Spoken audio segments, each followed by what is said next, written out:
आज हम आपको जिस देश के बारे में बताने वाले हैं वो एक ऐसा देश है जिसका कोई स्वतंत्रता दिवस नहीं है और इस देश में 2022 नहीं बल्कि चल रहा है 2079। लेकिन कैसे? और दुनिया के कई अद्भुत वर्ल्ड रिकॉर्ड दर्ज हैं इस देश के नाम। क्या आप अंदाजा लगा पाए हम किस देश की बात कर रहे हैं? इस देश में गाय को राष्ट्रीय पशु घोषित किया गया है, जिसे मारना गैर कानूनी है। यहाँ चारों ओर आपको बर्फ से ढके खूबसूरत पहाड़ देखने को मिलेंगे। दोस्तों, हम बात कर रहे हैं हिमालय की गोद में बसे एक बेहद ही सुंदर देश नेपाल के, जो अपनी प्राकृतिक सुंदरता और हिमालय के लिए पूरे विश्व में प्रसिद्ध है। एक ऐसा देश जिसकी सीमाओं की सुरक्षा खुद हिमालय पर्वत कर रहे हैं। दुनिया के सबसे पुराने देशों में एक इस देश की संस्कृति और परंपरा सबसे अलग है। यहाँ लोग हाथ नहीं मिलाते बल्कि हाथ जोड़कर नमस्ते बोलते हैं और एक दूसरे का अभिवादन करते हैं। आज की इस वीडियो में हम नेपाल के बारे में काफी सारी बातें आपको बताएंगे जिनके बारे में आपने पहले कभी नहीं सुना होगा। नेपाल का इतिहास 2000 सालों से भी अधिक पुराना है। नेपाल एक लैंडलॉक्ड कंट्री है जो अपनी सीमाएं भारत और चीन के साथ शेयर करते हैं। दो शक्तिशाली देशों के बीच स्थित होने के बावजूद नेपाल एक ऐसा देश है जो आज तक किसी अन्य देश का गुलाम नहीं हुआ। यूं तो नेपाल पर न जाने कितने राजाओं ने शासन किया है, लेकिन हिमालय की चोटियों से घिरे होने के कारण कभी कोई विदेशी ताकत नेपाल को अपना गुलाम नहीं बना पाई और इसीलिए नेपाल का कोई भी स्वतंत्रता दिवस नहीं होता है। नेपाल का क्षेत्रफल 1,47,516 वर्ग किलोमीटर है और क्षेत्रफल के लिहाज से ये विश्व में 93वें नंबर पे आता है। वहीं नेपाल की जनसंख्या की बात करें तो वर्तमान में इसकी कुल आबादी 3 करोड़ के आसपास है और आबादी के मामले में ये दुनिया का 49वां सबसे बड़ा देश है। नेपाल की गिनती दुनिया के गरीब देशों में की जाती है। देश की कुल जीडीपी केवल $30 बिलियन के आसपास है और नेपाल की आधी से अधिक आबादी दिन का $1 से भी कम कमा पाती है। इसलिए बड़ी संख्या में नेपाली लोग भारत आकर नौकरी और व्यवसाय करते हैं।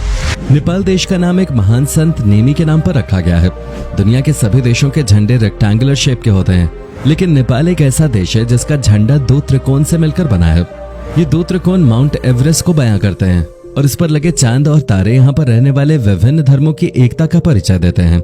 आपको जानकर हैरानी होगी कि दुनिया की 10 सबसे बड़ी चोटियों में से 8 चोटियां नेपाल में ही स्थित हैं। ये देश समुद्र से काफी अधिक ऊंचाई पर स्थित है और इसीलिए इसे दुनिया की छत भी कहा जाता है। साथ ही नेपाल को कंट्री ऑफ ग्लोरी के नाम से भी जाना जाता है, क्योंकि यहाँ की प्राकृतिक सुंदरता को जो एक बार देख ले उसका दिल हमेशा के लिए यहीं बस जाता है। दोस्तों, दुनिया में एकमात्र हिंदू राष्ट्र नेपाल को ही कहा जाता है। वैसे तो भारत या अन्य देशों में नेपाल से कहीं अधिक संख्या में हिंदू रहते हैं, लेकिन भारत एक धर्मनिरपेक्ष देश है और इसलिए हमारे देश को कभी हिंदू राष्ट्र के तौर पर मान्यता नहीं दी गई।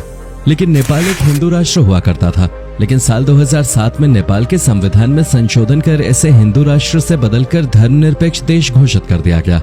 यहाँ की 81% आबादी हिंदू धर्म को मानती है, तो वहीं 9% आबादी बौद्ध धर्म को मानती है। नेपाल में 4% आबादी मुस्लिम समुदाय के लोगों की है और साथ ही कई अन्य धर्मों के लोग भी नेपाल में रहते हैं। नेपाल अपने मंदिरों के लिए भी प्रसिद्ध है। ये हिंदू और बौद्ध धर्म की आस्था का प्रमुख केंद्र माना जाता है।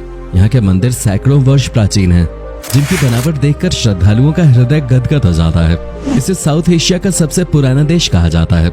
महात्मा बुद्ध की जन्मस्थली लुम्बिनी भी नेपाल में ही स्थित है। नेपाल भी भारत की तरह विभिन्नताओं में एकता वाला देश है। इस छोटे से देश में 123 भाषाएं बोली जाती हैं। बहुत कम लोग ये बात जानते हैं कि नेपाल का पूरा नाम federal democratic Republic of Nepal है। पर्यटन नेपाल की अर्थव्यवस्था का प्रमुख हिस्सा है। यहाँ आपको घूमने के लिए ढेर सारी जगह मिल जाएगी। काठमांडू शहर अपने आप में बड़ा इतिहास समेटे हुए है। इस शहर में 7 यूनेस्को वर्ल्ड हेरिटेज साइट शामिल है।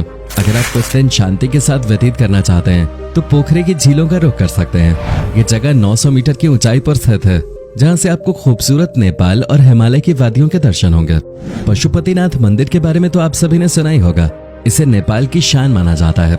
इस मंदिर के दर्शन के लिए हर साल लाखों की संख्या में सैलानी आते हैं। ये भगवान शिव के 8 प्रमुख धामों में से एक माना गया है। इस मंदिर के चारों ओर चांदी के दरवाजे लगे हुए हैं। सावन के महीने में पशुपतिनाथ मंदिर का अद्भुत नजारा किसी का भी दिल जीतने के लिए काफी है।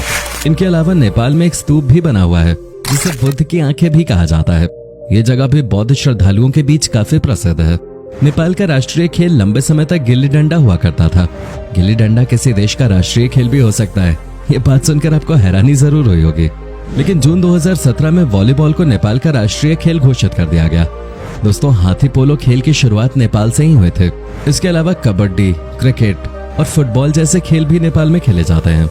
इंटरनेट स्पीड के मामले में नेपाल की गिनती दुनिया के सबसे पिछड़े देशों में की जाती है। यहाँ की एवरेज इंटरनेट स्पीड 256 kbps है, यानी एक और जहाँ दुनिया 5G को लॉन्च कर रही है, वहीं नेपाल आज भी 2G इंटरनेट स्पीड का ही इस्तेमाल कर रहा है। दोस्तों, फिलहाल पूरी दुनिया में 2022 चल रहा है, लेकिन नेपाल में फिलहाल 2079 चल रहा है। ऐसा इसलिए क्योंकि दुनिया के सभी देशों में ईसा पूर्व कैलेंडर फॉलो किया जाता है, लेकिन नेपाल में विक्रम संवत कैलेंडर इस्तेमाल होता है। इसी वजह से नेपाल में नए वर्ष का जश्न 1 जनवरी को नहीं बल्कि अप्रैल के मध्य में मनाया जाता है। नेपाल का टाइम जोन भी अलग है। यहाँ माउंट एवरेस्ट के आधार पर टाइम चलता है और दुनिया के मानक टाइम जोन से नेपाल का टाइम 45 मिनट पीछे है। नेपाल में आज भी लव मैरिज का चलन बहुत ज्यादा नहीं है और 90% से अधिक शादियां माता पिता की मर्जी से अरेंज ही होते हैं। कई गांवों में आज भी शादी से पहले महिला और पुरुष की मुलाकात नहीं कराई जाती। इस बात से साफ जाहिर है कि नेपाल के लोग अपनी संस्कृति और परंपरा को लेकर कितने पक्के हैं। नेपाल में लिटरेसी रेट 68% के आसपास है। इसे बढ़ाने के लिए नेपाल प्रयास कर रहा है, लेकिन कई दुर्गम गांवों में आज भी प्राथमिक विद्यालय तक नहीं है। यहाँ से स्कूलों तक आने के लिए लोगों को कई किलोमीटर पैदल ही सफर करना पड़ता है। यहाँ कई गांव ऐसे हैं जहाँ से सड़क तक आने के लिए लोग 3-3 घंटे पैदल ही चलते हैं। दोस्तों, दुनिया के अधिकांश देशों में रविवार के दिन छुट्टी होती है, लेकिन नेपाल इस मामले में भी अलग है। यहाँ साप्ताहिक अवकाश रविवार को नहीं बल्कि शनिवार को होता है और शुक्रवार को सभी दफ्तरों में हाफ डे होता है। नेपाल दुनिया में पानी संरक्षित करने के मामले में दूसरे स्थान पर आता है, लेकिन पानी का सही इस्तेमाल नेपाल के लोगों को नहीं आता। अगर नेपाल चाहे तो हाइड्रो पावर प्लांट के जरिए इतनी बिजली पैदा कर सकता है जिससे वो अपने देश में लोगों को 24 घंटे बिजली तो दे ही पाएगा, साथ ही अतिरिक्त बिजली को अन्य देशों में बेचकर अर्थव्यवस्था को मजबूत भी बना सकता है। लेकिन नेपाल ने इस ओर अभी तक ज्यादा ध्यान नहीं दिया है और आज भी नेपाल में अधिकतर जगह केवल 8 से 10 घंटे ही बिजली आते हैं। बिजली की भारी कमी के कारण यहाँ पर कभी मैन्युफैक्चरिंग और इंडस्ट्रियल सेक्टर अपने पैर नहीं जमा पाया। हालांकि यहाँ हाथ से काम करना लोगों को अच्छे से आता है। नेपाल में टेक्सटाइल इंडस्ट्री काफी मजबूत है। इसके अलावा कारपेट, सीमेंट और शुगर का एक्सपोर्ट भी नेपाल करता है। नेपाल और भारत के बीच हमेशा से ही काफी अच्छे रिश्ते रहे हैं और आपको बता दें कि नेपाल के लोगों की भर्ती भारतीय सेना में भी की जाती है। नेपाल के लोगों को गोरखा सेना में भर्ती किया जाता है, जिसकी शुरुआत ब्रिटिश इंडिया के दौरान हुए थे। दोस्तों, नेपाल एक ऐसा देश है जहाँ कभी भी धर्म, जाति और समुदाय को लेकर दंगे नहीं हुए। इस देश में आज तक धर्म के नाम पे कभी किसी का कत्ल नहीं किया गया। यानी वास्तव में धर्मनिरपेक्ष देश देखना है तो आप नेपाल का दौरा जरूर कीजिएगा। नेपाल में वैसे तो सभी धर्मों के त्योहार धूमधाम से मनाए जाते हैं, लेकिन महाशिवरात्रि को लेकर यहाँ के लोगों के बीच अलग ही रोमांच देखने को मिलता है। नेपाल का फास्ट फूड भी कमाल का होता है। मोमोज यहाँ का सबसे लोकप्रिय फास्ट फूड है, जो आपको हर गली, चौराहे और मोहल्ले में देखने को मिल जाएगा। नेपाल के साथ साथ भारत में भी मोमोज लवर्स की संख्या लगातार बढ़ रही है और खासतौर पर लड़कियां मोमोज की दीवानी है। इसके अलावा नेपाल के हर घर में रोजाना चावल दाल खाया जाता है। नॉनवेज खाने वालों की संख्या भी नेपाल में कम नहीं है। नेपाल एक ऐसा देश है जहां शराब का सबसे कम सेवन किया जाता है। यहां आधे से ज्यादा पुरुषों ने और लगभग 3/4 महिलाओं ने कभी शराब का सेवन नहीं किया और इसके लिए नेपाल की तारीफ तो की ही जानी चाहिए। नेपाल के लोगों को वर्ल्ड रिकॉर्ड्स बनाने का भी बहुत शौक है। दुनिया के सबसे छोटे इंसान का रिकॉर्ड नेपाल के ही एक व्यक्ति के नाम दर्ज था। चंद्र बहादुर डांगी की लंबाई केवल 54 सेंटीमीटर थे, जिसके लिए इनका नाम Guinness book of world record में दर्ज किया जा चुका है। इसके अलावा दुनिया में सबसे अधिक समय तक हैंडशेक करने का रिकॉर्ड भी नेपाल के ही 2 लोगों के नाम दर्ज है। 2 पुरुषों ने 42 घंटे से अधिक समय तक बिना रुके यहाँ हैंडशेक किया था। ये सुनने में तो आसान लगता है, लेकिन इतने घंटों तक हाथ मिलाए रखने से जो पसीना आता है और उस पसीने में भी हाथ नहीं छोड़ना काफी मुश्किल भरा काम है। दोस्तों, नेपाल में दुनिया की सबसे ऊंची चोटी है जिसका नाम माउंट एवरेस्ट है। साथ ही दुनिया की सबसे ऊंची लेक भी नेपाल में ही है, जो 4800 मीटर की ऊंचाई पर स्थित है। इस लेक का नाम कजन सारा लेक है। आपको बता दें कि नेपाल की राजधानी काठमांडू शहर की जगह पहले एक झील हुआ करते थे, लेकिन ये बात आज से कई हजार वर्ष पहले की है। अब यहाँ एक समृद्ध शहर बस गया है। वाइल्ड लाइफ के लिहाज से भी नेपाल एक काफी अच्छा देश है। यहाँ आपको 900 से अधिक प्रजातियों के पक्षी देखने को मिल जाएंगे। सैकड़ों तरह की तितलियां भी नेपाल में पाई जाते हैं। जंगली जानवरों में यहाँ आपको हिम तेंदुआ, बर्फानी चीता, रेड पांडा, बंगाल टाइगर और एक सींग वाला गैंडा जैसे कई जानवर देखने को मिल जाएंगे, जिसकी वजह से इसे एशिया का अमेज़न भी कहा जाता है। कुछ लोग यहाँ पर येती को देखने का भी दावा कर चुके हैं। येती एक प्रकार का हिम मानव होता है जो कि अक्सर कहानियों में ही सुनाई देता है, लेकिन येती के होने के पुख्ते सबूत आज तक नहीं मिल पाए हैं। वैसे तो दुनिया के सभी देशों के नक्शे बिल्कुल अलग होते हैं, लेकिन नेपाल और पुर्तगाल का नक्शा हूबहू एक जैसा लगता है।